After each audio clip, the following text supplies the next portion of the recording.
All right, good afternoon and welcome to another Google Plus Hangout for our channel's Beam. I'm Victor Matthias, and today we're looking at the debacle between the federal government and, well, let me say the people of Nigeria over the return of the former pensions board, Mr. Abdurrashid Maina, joining us today to look at this. We have Mr. Gabriel Udochukwu, who joins us from Italy. It's a pleasure to have you in the program. Good afternoon. Good afternoon. Of course. We also have Emmanuel Onkala, who joins us from Luxembourg. Yes, good afternoon, Matthias. Thanks for having me. Of course. And then we have Ben Cosmos, who joins us from Kuala Lumpur in Malaysia. So first of all, let's look at this from a general perspective. What was your reaction when you heard about this story in the first place? Right. Hello, Victor. Can you hear me? Yeah, I can hear you. Go ahead. Yeah. First of all, I think I really want to appreciate the person who leaked the memo to those memos that has been leaked to Mr. President, and this administration.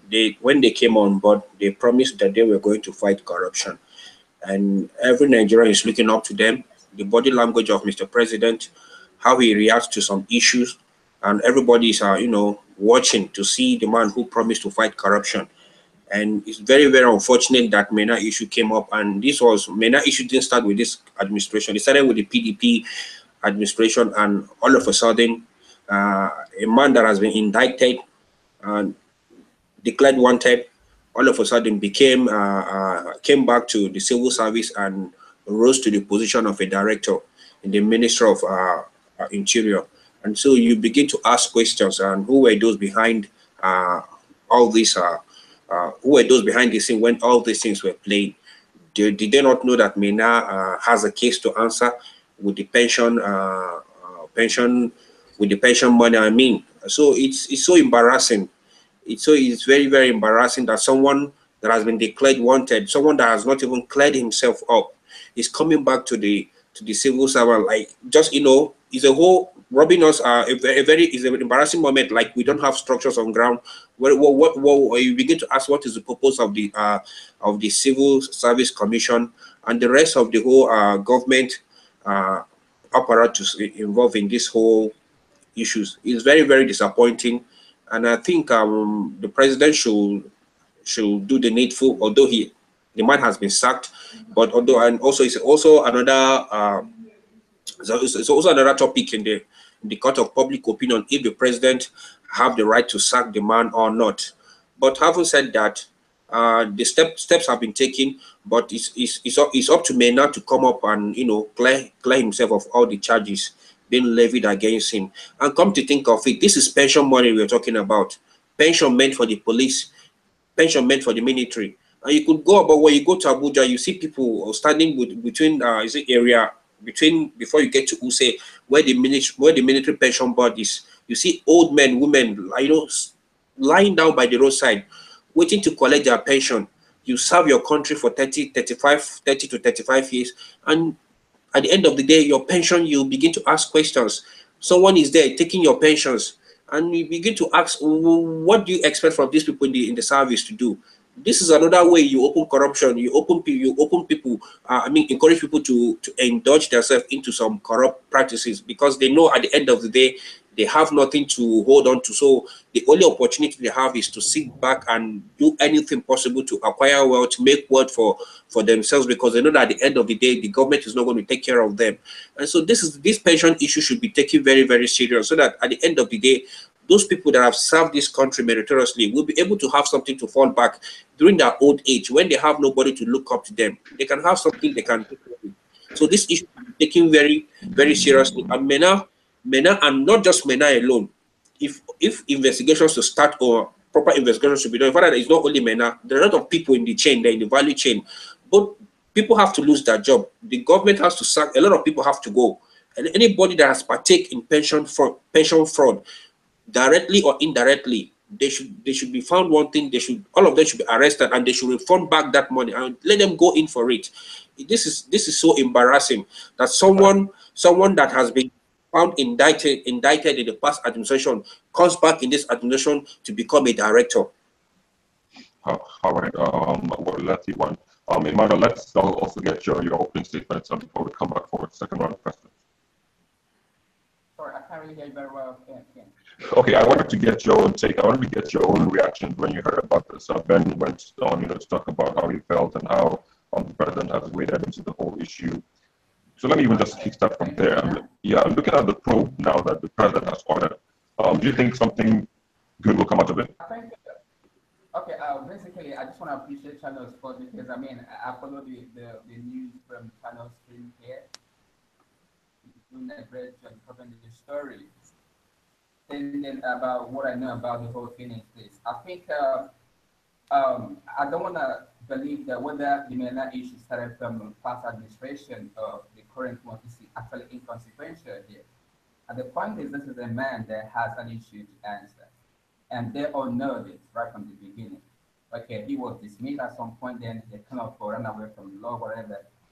And suddenly he reappeared into the system, right? And there are people who are supposed to keep track of these more people in the country, right? There are people supposed to know someone that has an answer, answers to give to the institution, right? And nothing was done, and nobody knew about what was going on with him for the past 4 years or thereabout before he resurfaced again, right? And suddenly he was actually reinstated into the system. So I think there's something going on wrong here with the whole entire system. Okay, we need to begin to keep track of what is going on in the system. And the process is very, very laughable, and kind of ridiculous if you even think about it. Okay, how can you imagine that someone that holds such a position in the country, right, has a question answer to Nigerian people? Nigerian people are those who put them there for crying out loud. And that's an issue without person. And all we get is the person came back and was reinstated. And now what we get is system blame him. I didn't know if he was bad. I wasn't responsible. It wasn't my letter. It was my. I mean, this is just that's madness. We don't care about that. The point is that people are supposed to respond for these actions, right? And I don't want to call the government response, but my point is that they have to be more proactive than reactive. And that's how you function in a very civilized world. You don't wait for things to grow before you begin to react all over the places. It's like a model of all over the places. That's more proactive. If people are not doing their job as they're supposed to do it, there are consequences for bad performances. There are consequences for incompetencies. There are consequences for negligence. That's how it should work. Whether it's still money or not, it's inconsequential. The process is not being open to the people. And they're taking Nigeria for a ride. These are people's money. These are people's livelihoods, like the other guy rightly said initially. But what we're seeing now, I mean, a lot of kind of media judgment, okay? Let her to this, let her be here, let her live here, let her live there. But that's not the point. The point is that how do they address the issue? Now, what I want the government to do is this. All the whole people, the head of service, the head service commission, interior, whatever they call the whole institution there, I cannot be involved in all these things. They have to begin to look at those people. What the role you play in both saga, whether you're directly involved or indirectly involved, what will have they played? They have to be accountable. And anybody, I mean anybody, who was complicit in all these things on the media has to face the full work of the law and have to show people what they're doing. If you have any report about them, but let us know what's going on. You don't do things in secrecy around the country because we are the people that matter most. So that's just my take. I want to say that I want to appreciate the media like channel because I think it's good thing that this kind of things are coming up to the public for people to see what's going on and follow these things accordingly. I think I appreciate channel, not because of them, because I did a great job in covering this story. Thank you very much for the recommendations, Gabriel, as well. But then, Emmanuel, Gabriel, let me just come to you now. If you can hear me. Yep. All right. So, I mean, Ben and Emmanuel, have gone on to talk about one of those things. Emmanuel talked about what he wants the government to do. Ben talked about the president waiting in. But for you now, Maina was declared wanted by the EFCC, and he still came in through the Nigerian borders. Does that, give you some form of worry that people can just stroll in and stroll out of the country despite being on the wanted list? Exactly, yes. Because one, Nigerian territory, but it has a very faulty foundation, and we don't have institutions. We don't have, sorry to use that word, We don't have institutions. That's the problem we have in our country. One, Maina is not the only person that has been probed or alleged that has been a corrupt officer in Nigeria. We have about so many of them there, but they don't do anything about them. In fact, if I'm the president, I will rightly resign, because he is the person that says that he owes he doesn't have anybody that is going through him or working with him or something like that. And he has shown how people are manipulating his services. I can't see a situation whereby a president is there, somebody is corrupt, and they invited him to come and be a leader in an institution. That is too bad. That is too very, very bad. We don't have it in overseas. You don't see such things. If you see such things, the person will resign to save the face of the family. That's the most important thing. We in Nigeria, most Nigerians doesn't value their family values. That's the problem we have. Thank you. All right, very well. Thank you very much, Gabriel. Emmanuel, let me also come back to you. I posed the same question that I posed to Emmanuel in terms of the security, the country, how people walk in and walk out. I'm struggling to hear you. I think your camera, you're kind of cracked. Maybe it's me. Okay. I'm struggling to hear you. All right, can you hear me now? Can you hear me now? Hello. Yep. Can you hear me now? Yeah, it's better now. Yeah, it's better now. Yeah. Okay, I was talking about the porosity of our borders and how people can just stroll out despite being on the wanted list. Does that give you some form of worry? Yeah, I think I actually, absolutely, because the thing is that if somebody is on wanted list, right, it means that the person is a public knowledge, right, that the person is on wanted list, which means the public, if they have any information about the person that are looking for the authority, whether it's EFCC or whatever, who should allow the authority in question. So when somebody is on public, it means that it's a wanted list, that people should know that this person is wanted for alleged crime, all right? So it's really, really inconceivable, almost practically impossible, that somebody will be in a wanted list and the person flee into the country, whatever, or pass through the security channel of airport, and nobody could detect that this person is a wanted list. And not even that, even within the country we're talking about, the person cannot even be tracked. Because either something is not right somewhere, either the person is being shadowed by some people, or they're not just looking for the person the right way. So, and if people are on wanted lists and we cannot track where they are, and they came into the country in and out, nobody track them, then something is wrong. It's really worrying, because this is something that will give kind of a signal, a message to other people. Because if you say I'm on wanted list and you cannot find the person, then it's not really, doesn't make any, it's not sensible enough to say person on wanted. So I think they have to really look into the institution and found that how they're able to work more cohesively with other security agencies, the airport authorities, the customs, the immigrations, and the police and the EFCC. They have to do more collaborative work to do this job. It's not just for EFCC alone.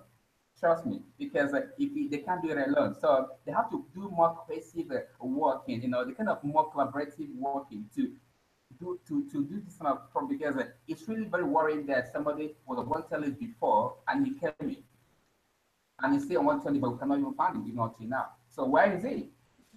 Is he in the country? Is that for the country? We don't even know.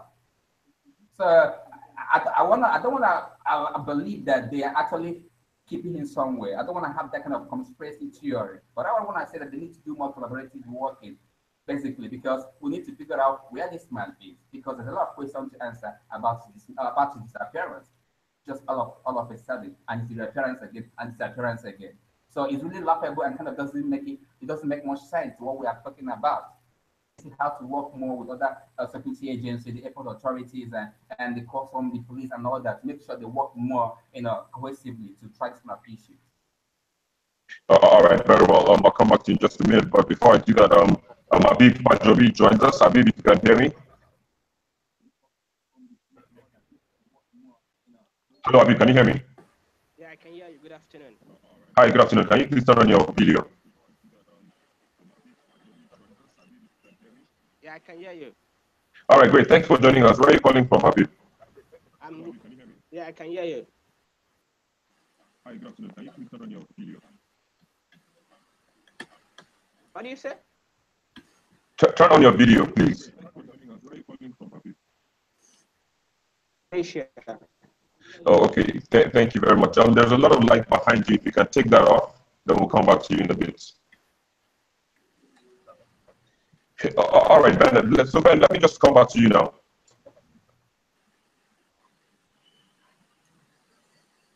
Ben, can you hear me? Hello, Ben. Can you hear me? Are you talking to me? No, I'm talking to Ben. Yeah, I can hear you, Victor. Okay. All right, great. So in all of this, the family, because Mr. The man who left us now, Gabriel, he talked about family values and all that. But then Mina's family came out to say that why the president called back in their own words now, that the president called back Mina to be part of the change agenda. Do you agree with that? I don't really agree with that, because I expect the family to also come up with such a thing, because they will come to defend their own son. And you don't expect them to fold their hands, because the families are also the beneficiaries of whatever proceed Mena is bringing out from. Okay, the families they are enjoying they are also enjoying from Mena. Whatever that comes out from Mena pocket also goes down to the family to acquire properties, buy lands, and also help one or two relatives to get employment in government. And we know how these things work over there in Nigeria. But my only issue is this: we have our institutions have failed. Sometimes we begin to wonder. We have a Ministry of Interior, but you don't know what the Ministry of Interior is doing concerning the internal security of Nigeria, concerning the internal security of individuals. How do you identify individuals when they commit a crime? When an individual is on the wanted list, how do you track that individual at the point of entry at the airport? Whether you're using the airport or the land borders. I mean, we don't have such facilities in place. We just have a Ministry of Interior, just in name. But in terms of what they are doing, honestly, I don't know. The present Minister of Interior is also trying to, push the allegations that has been levied against him, pushing it aside, that he is not aware. And this man is a director under your own ministry, where you're saddled with the responsibility to supervise. And so you begin to ask a whole lot of questions here. We have an interior ministry that don't even have a proper identification system for its individuals. I mean, it's no longer news that even today in Nigeria, you can have two passports with different names. I mean, even the BVN that just came up today, I was told that you can even have more than two, 3, 4, 5 BVN. So you begin to ask what is happening with the whole system. There is a system failure there, and all we have done in the past is just to center on politics, which political party will come into power, and which region becomes the president, and when we get hold of the presidency, what do we do with it? Who do we put in the place of? That has been our own problem back and forth. No meaningful gain, nothing is happening, nothing is working. We are just stagnant in a place, and sometimes you begin to wonder. I even begin to wonder, ask myself, I wish I'm not even a Nigerian, because when you see the kind of things that happens in this country, the kind of stories that comes out, the kind of billions upon billions that is being taken away from the government coffers, you begin to ask if you begin to ask yourself some questions. The family value that my brother has talked about here, I don't think it's only few people, because even the religious bodies are not even helping. I mean, everybody is working on individually to see how he can make ends meet without minding what the society will talk about him. Nobody is asking question. All we get to know is how much do you have, where are you making this money from? Nobody's asking. So over the years, our family value is beginning to depreciate, time over the years. And so I think we need to do something. We need to come together as a nation and see how we can come out with a holistic approach and solve these issues. These problems are there. We can solve them if we want to solve them. But what I'm trying to say is this: concerning our internal security, I will call on the Ministry of Interior to see what they can do, because even our airport today, anyone can go in and go out. Just come with any passport, you will cross. I'm not even sure they know how to dictate if you have a fake passport. I doubt if the immigration services have such equipment to dictate, even the thumb printing, to thumb print and all that, to know if you, I mean, you need to go to the airport and see how the airport operates. If you've traveled out, if you've made the immigration, if you've seen the kind of the system they are using, you should ask yourself questions. So I'm calling upon that ministry, and especially that interior ministry, to live up to that expectation. They have so much work to do. All right, thank you very much. Let's hear from Habib. Habib, can you hear me? Same video call. Hello, Habib, can you hear me?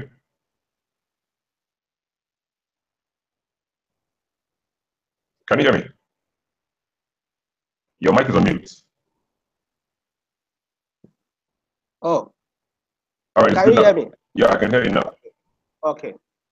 All right. So let's also look at, let's just continue from where Ben was talking about how our security agencies need to work in synergy, to be able to stop people who are on the wanted list allegedly now from coming into the country. What do you think about that? I think the security agencies have to be blamed for this, because when a man is on wanted list, I think it should be circulated across board. Police, the DSS, the immigration services, all of them should be aware of this, that this man is on wanted list. But I don't know how you put a man on wanted list and he still come into the country without no checking, and they can't find him. So it's really baffled me how he was able to make it to the country in the first place when he was on wanted list. I think the security agencies have some questions to answer about this. When did he come into the country without them knowing? Because he passed through the airport. So from the airport, there must be some people that check in people, the name on his passport. They should have known that this man, the EFCC agency put on wanted list. So why would they tell us that a man is on wanted list, he came into the country and nobody knows when he came in, nobody arrested him, nobody checked him? It's really some questions the security agencies have to answer, unless the man maybe come in illegally, and which I don't think it's possible for the kind of man to come in illegally to this country. So I think some people have to answer some things about him coming in. So that means our security agencies is not up running, because if a man of that high ranking can do that, so what about the other criminals? So they too can do anything freely in this country and nothing will happen to them. So I think the security agencies have to answer something. The airport it passed through, maybe Abuja airport, Lagos airport. What are the immigration officer checking in people from that airport? When did Mina come in? And now the FCC is talking about him not, they are asking Nigerians that anybody that knows whereabouts, we should provide them information about it. But they say it was instated in Abuja. Has he not resumed to work? Has he not attend Asogok Villa for when he get his new job? Why can't they get him from there? Why are they putting the work on Nigerians again that we should provide him for them? They should not be passing they should not be passing the work on somebody. That's their job. That's the main priority for them to do, not us as in Nigeria. They are the one that should be telling us that, oh, this man is here.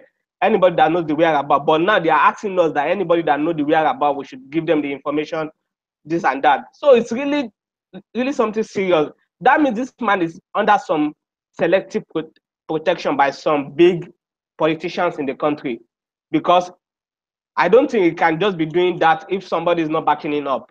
So there must be some questioning about the security officer. AFCC is trying to clear themselves, other security agencies is trying to clear themselves. But these people have to come out and tell the masses that what really happened, what really transpired, how this man come to the country in the first place. Where did he come in through? Is it the Abuja airport, the Lagos airport? So this is why the Boko Haram keeps striking in Nigeria, because our immigration services, we are not protective. Our borders are not protective. People can just come into Nigeria, do anything, and go out freely. No check-ins at all in this country. It's very bad for us as the African giant. We call ourselves Nigeria African giant, but this we are still lacking behind on it. So we have to up our game and step up. The Minister of Interior, General Dambasu, have to come out and tell us what really transpired. How did this man got reinstated and got promotion at the same time within 2 days? It's really serious things though. I don't get it. This can only happen in Africa. This should not, at this 21st century of nation, we cannot be experiencing something like this again. Somebody on wanted list got reinstated, got promotion. How? All right. As in, it's really serious. Okay, I'll just come back to you.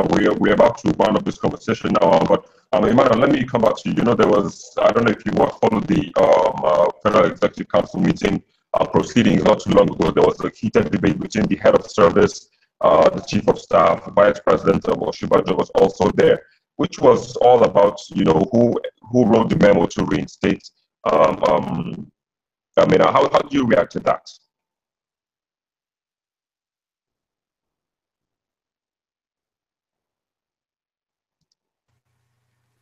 You didn't get that? No, but if I don't think I had you right. But are you talking about the memo that was leaked, the leaked memo from the head of service? Oh no! That's just one way. I'm talking about the back and forth that went between the minister, the head of civil service, and the chief of staff. I think I actually saw a clip video about kind of altercation they were having in the FEC meeting. Was that you're talking about? Yes, please. Yeah, I think I actually saw that clip on channels, and actually I was watching Politics today. I think Sharon was talking about that clip as well. What I could read from the body language in those whole scenario, you know, basically is this. Of course, from the leaked memo, we knew that the head of service was like she actually, you know, spoke to the president about that. You know, the consequences of restating this man. I mean, the kind of the impact it will have on anti-corruption war.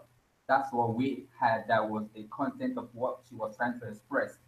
You know, that she informed the president about the restatement of Maina. Okay, and looking at that clip in that fake meeting, that would tell the kind of disagreement that's going on in that executive. I actually saw the woman; she was visibly very furious. Okay, I watched the clip, you know, repeatedly from here, and you could see that she was visibly very, very angry. Okay, that she even walked out of the scene and went back again, back and forth. And the president was listening keenly to both him and the chief security officer to the president. The duty from the whole scenario, in my own understanding, is that something is not really getting to the president. I supposed to get to him. Maybe there's a blame game here. Probably they are blaming the woman for the leaked memo. At the same time, the woman is trying to make her case that she has addressed issue that was not, perhaps, not getting to the president. So, but the whole thing is inconspicuous. The whole thing here is that the scenario shows that there's a lot of internal squabble in that presidency in terms of how information is being transmitted to the president and those who are actually irresponsible for ensuring that those communication channels is actually properly addressed. Okay, and if you can see in that public forum that disagreement between the chief of staff, the woman, it could tell you that more is going on behind the scene. But what is important to Nigerian people is not about all those shenanigans. What we want to know is how do they respond to problems of national interest. Okay, and I read somewhere that the AGF was saying that he acted in national interest. I don't get that. What national interest? This man has a problem. Whether it is true or not, there is a supposedly allegation against him. And the head of service from the leaked memo has raised concern about the restatement. Then why did that go on? Why did that restatement go on? Having raised her own, reservation on that action. Who was pushing for that? Who was pushing for that restatement, right? Against what she supposedly was against at the head of service. And she has enormous right, authority to actually contest and get that restatement. But why did that surpass her own initial reservation on that?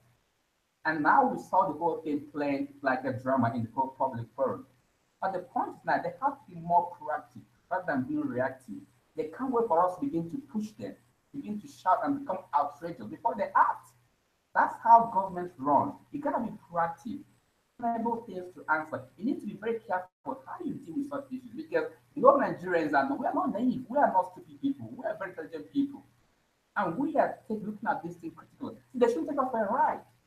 All right, very much. All right, thank you very much. And I know we have to wrap the conversation up, but then thank you, Emmanuel. If you could please write me your Twitter handles in the chat box, I'd really appreciate that. Abib also, please write me your Twitter handle in the chat box. Yeah, and Ben as well. But thank you very much for joining us today on the program. Emmanuel, you joined us from Luxembourg. Ben joined us from Kuala Lumpur in Malaysia, and Abib also joined us from Malaysia. But I'm not sure if his location in Malaysia. Abib, if you could tell us where you're calling from in Malaysia. I'm still calling from Kuala Lumpur in Malaysia. Okay, great, very much.